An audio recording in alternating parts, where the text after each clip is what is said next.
हम देखेंगे विद्युत जनित्र अथवा डायनमो क्या होता है। वह यंत्र जो यांत्रिक ऊर्जा को विद्युत ऊर्जा में बदल देता है, विद्युत जनित्र अथवा डायनमो कहलाता है। यह विद्युत चुंबकीय प्रेरण के सिद्धांत पर आधारित है। इसमें यांत्रिक ऊर्जा का उपयोग चुंबकीय क्षेत्र में रखे चालक को घूर्णी गति प्रदान करने में किया जाता है, जिसके फलस्वरूप प्रेरित विद्युत धारा उत्पन्न होती है।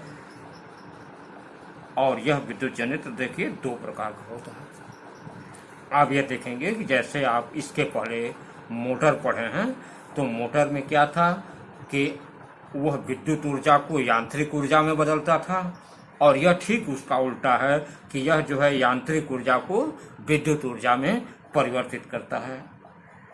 इसमें देखें कि यह दो प्रकार का मिलता है। पहला प्रत्यावर्ती धारा जनित्र और दूसरा आता है डिस्ट धारा जनित्र। प्रत्यावर्ती धारा जनित्र को हम एसी जनित्र या एसी जनरेटर भी कहते हैं। डिस्ट धारा जनित्र को हम डीसी जनरेटर कहते हैं। प्रत्यावर्ती धारा जनित्र का सिद्धांत आप देखेंगे।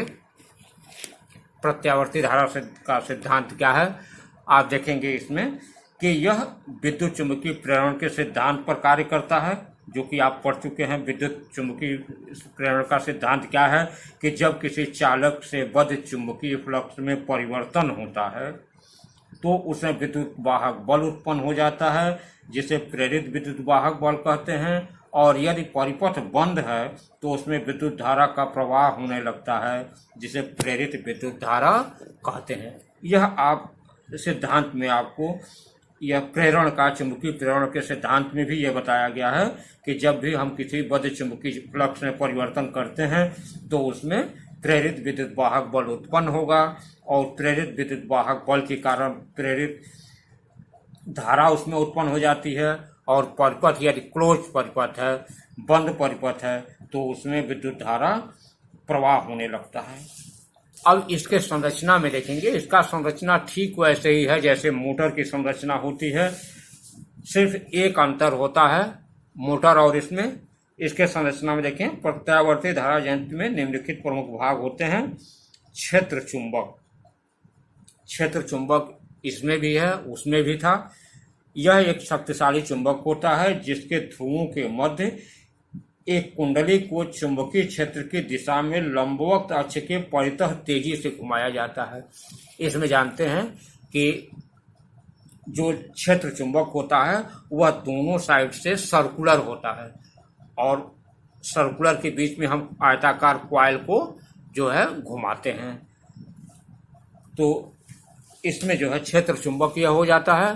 क्षेत्र चुंबक के बाद आपका आता है इसमें आर्मेचर या कुंडली।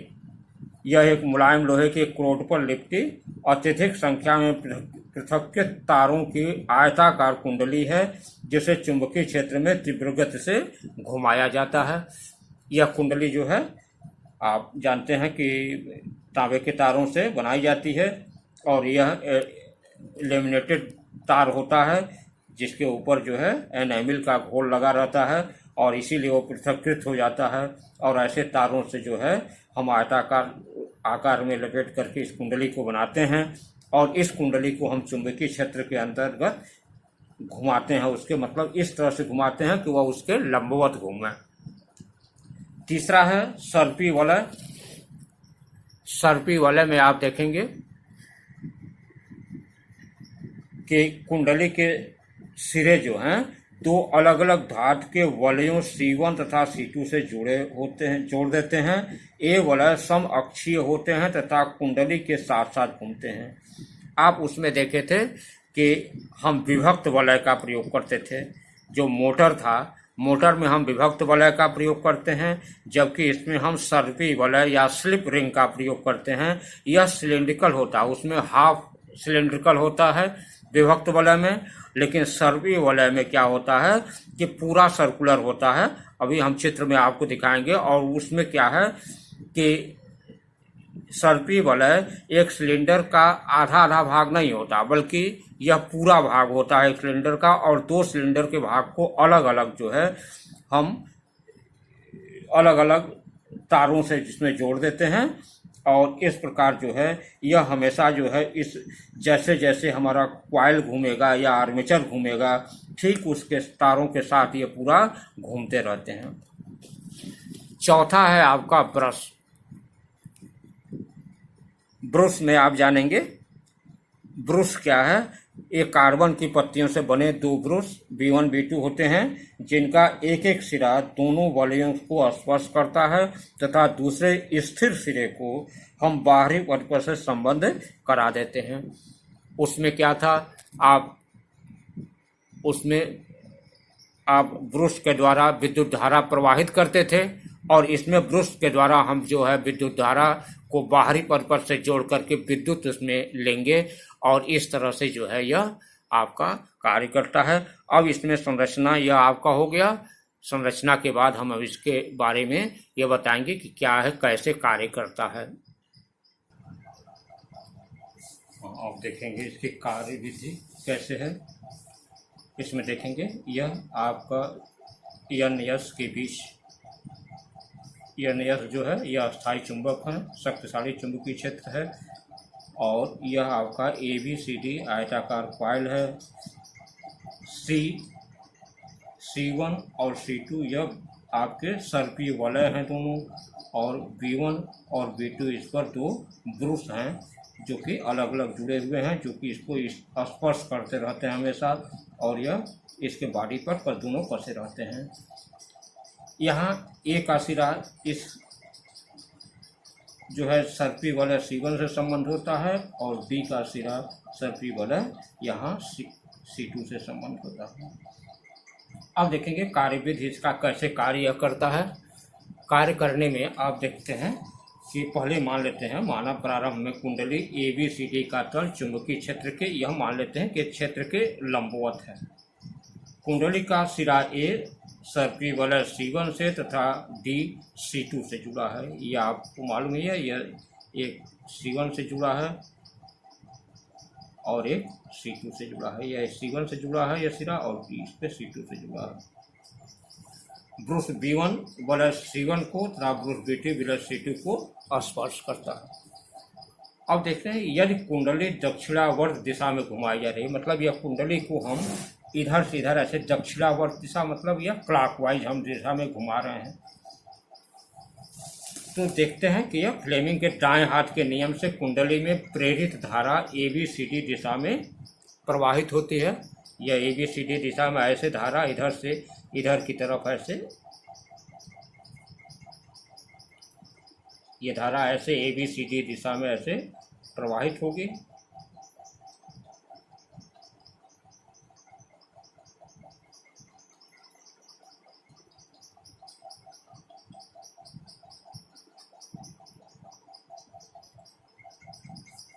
तो देखें ABCD दिशा में प्रवाहित होगी।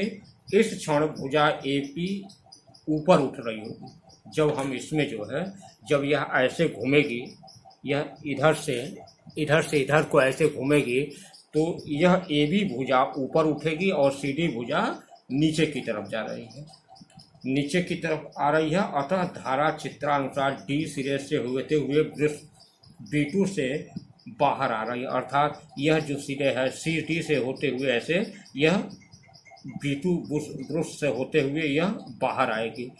तो अर्थात यह धन ध्रुव पर कार्य करेगा, यह धन ध्रुव हो जाएगा, और जैसे ही यह ऐसे होकर के यह फिर B1 सिरे पर वापस जाएगी, अतः ध्रुव B1 पर वापस आ रही है, अर्थात यह ऋण ध्रुव हो जाएगा। तो एक बार यह धन ध्रुव हुआ, उसी के बाद यह आपका ऋण ध्रुव हुआ। जैसे ही कुंडली अपने ऊर्ध्वाधर स्थिति से गुजरेगी, भुजा AB नीचे की ओर आने लगेगी तथा CD ऊपर की ओर जाने लगेगी। अब यह भुजा जैसे ही यह ऐसे था, तो यह ऊर्ध्वाधर स्थिति से ऐसे जाएगा, तो यह जो है यह CD भुजा ऊपर की ओर आने लगेगी और AB भुजा नीचे की ओर जाने लगेगी। अतः अब धारा B1 से बाहर जाएगी। तो अब दूसरी स्थिति में क्या होगा, धारा जो है वह B1 से बाहर जाएगी तथा ब्रुश B1 पर वापस आएगी।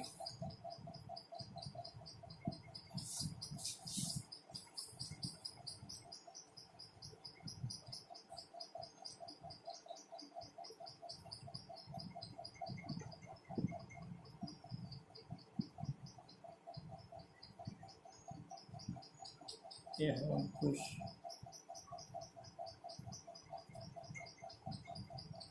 ब्रुश B2 पर वापस आएगी। इस प्रकार प्रत्येक आधे चक्कर के बाद बाह्य परिपथ में धारा की दिशा बदल जाएगी, अतः परिपथ में प्रत्यावर्ती धारा उत्पन्न होगी। प्रत्यावर्ती धारा की आवृत्ति कुंडली के घूमने की आवृत्ति के बराबर होती है।